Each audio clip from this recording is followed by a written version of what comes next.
नमस्कार मित्रांनो, सहर्ष स्वागत आपल्या चॅनलमध्ये, ज्याचं नाव आहे साई सर्जा अष्टवास्तू। मित्रांनो, या चॅनलच्या माध्यमातून आम्ही काही वास्तूचे काही ज्योतिषशास्त्रा संबंधित व्हिडिओ आपल्यासमोर प्रस्तुत करत असतो। वास्तूचे काही व्हिडिओज आम्ही आता काही काळानंतर आपल्यासोबत शेअर करणार आहोत, ज्याच्यामध्ये आपल्या घरात एकेका वस्तूचं प्रयोजन कुठल्या दिशेला कसं असावं, ज्याच्यामुळे आपल्याला काय लाभ होऊ शकतात, काय हानी होते जर त्या योग्य परिस्थितीत योग्य ठिकाणी ठेवले नसतील, त्याचे व्हिडिओ आता काही काळात आपल्यासमोर आम्ही घेऊन येणार आहोत। तर आम्ही या चॅनल सुरू केल्यानंतर आम्हाला असं वाटलं की आपल्याला निदान कुंडलीतले जे 12 भाव आहेत किंवा 12 घर आहेत, तर त्याच्या संबंधी माहिती देण्यात यावी, की जेणेकरून कुंडलीतून कुठल्या घराने आपल्याला काय मिळतं, काय आपल्याकडून आपल्याला त्रास होऊ शकतो, कुठल्या घरातून कुठल्या गोष्टींचा विचार होतो, किमान एवढी माहिती द्यावी यासाठी आम्ही हा व्हिडिओची एक शृंखला सुरू केलेली आहे। त्यात आम्ही पहिल्या 7 घरांबद्दल माहिती दिली। टोटल एकूण 12 घरं असतात कुंडलीमध्ये, त्यातलं सप्तम घर नंतर आता आम्ही आज चर्चा करणार आहोत आपल्या कुंडलीतल्या अष्टम घरासंदर्भात। तर नमस्कार मित्रांनो, मी महेश भानुदास गोळे, आपला ज्योतिष सखा म्हणा, ज्योतिष सेवक म्हणा किंवा ज्योतिष मार्गदर्शक म्हणा, आपल्या सेवेत पुण्यातून उपस्थित आहे। आणि आजचा व्हिडिओ आपण सुरू करूया। बघूया कुंडलीतलं 8वं घर आपल्याला काय सांगतं।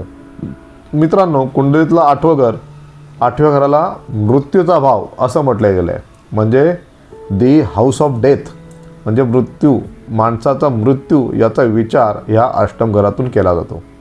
पण केवळ अष्टम घरातून मृत्यू बघितला जातो का? तर नाही। या अष्टम घरातून रहस्य किंवा ज्या गूढ गोष्टी असतात, या गूढ गोष्टींचा विचारसुद्धा या अष्टम घरातून केला जातो। याला शास्त्रामध्ये एक अंधार असलेलं घर असं म्हटलं जातं। एक अंधार कोठडी जशी असते, तर अंधाराचं तिथे प्रकाशाचा लवलेशही नाही, अशा प्रकारचे अष्टम घर हे गूढ गोष्टींनी असं युक्त असतं प्रत्येकाच्या आयुष्यामध्ये।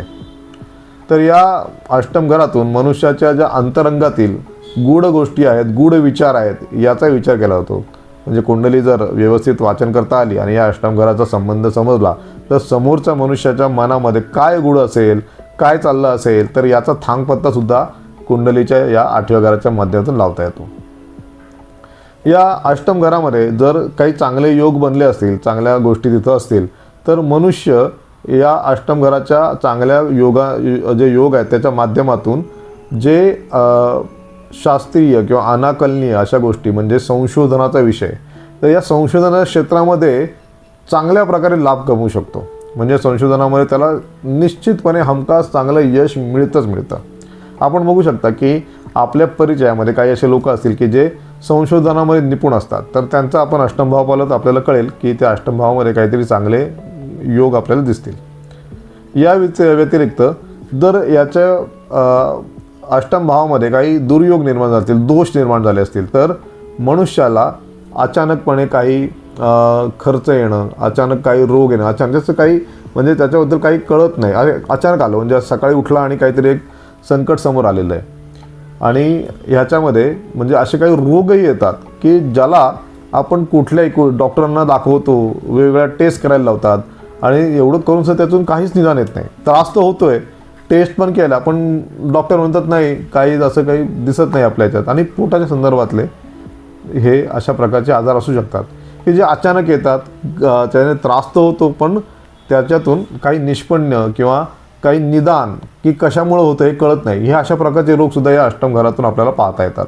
म्हणजे जसं मी म्हटलं की दुर्योग, काही दोष निर्माण झाले असतात अष्टम घरामध्ये। तर आणि अष्टम घराच्या माध्यमातून मनुष्याचा जीवन कालावधी किती असेल याचा देखील विचार आणि चांगलं ज्याला भाषण करता येतं तो सांगू शकतो की जीवनाचा अस्त या अष्टम घराच्या माध्यमातून कधी होईल हे आपल्याला समजू शकतं।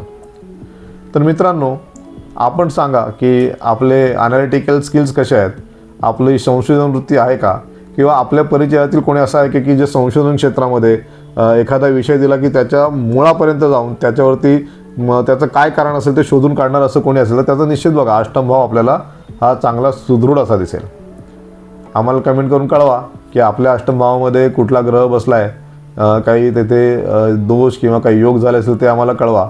आणि काही आपल्याला या संदर्भातले प्रश्न असतील तर निश्चित आपण कमेंट बॉक्समध्ये आम्हाला लिहून कळवा। आम्हाला जसं शक्य होईल त्या पद्धतीने आमचं जेवढं ज्ञान जिथपर्यंत पोहोचेल तिथपर्यंत आम्ही तुम्हाला त्याचं उत्तर देण्याचा निश्चितपणे प्रयत्न करू। आणि अजून काही समस्या असतील किंवा आपल्याला काही प्रश्न विचार असेल तर आम्हाला आमचा जो नंबर खाली चालू आहे त्या नंबरवर आपण कधी आम्हाला व्हॉट्सअपच्या माध्यमातून विचारू शकता। हा व्हिडिओ आवडला असेल तर निश्चित त्याला लाईक करा, आपल्या मित्रांसोबत शेअर करा आणि आमच्या चॅनलला सबस्क्राईब करायला अजिबात विसरू नका, जेणेकरून आमचे पुढचे व्हिडिओ आपल्यापर्यंत पोहोचतील. तोपर्यंत धन्यवाद. जय श्रीराम.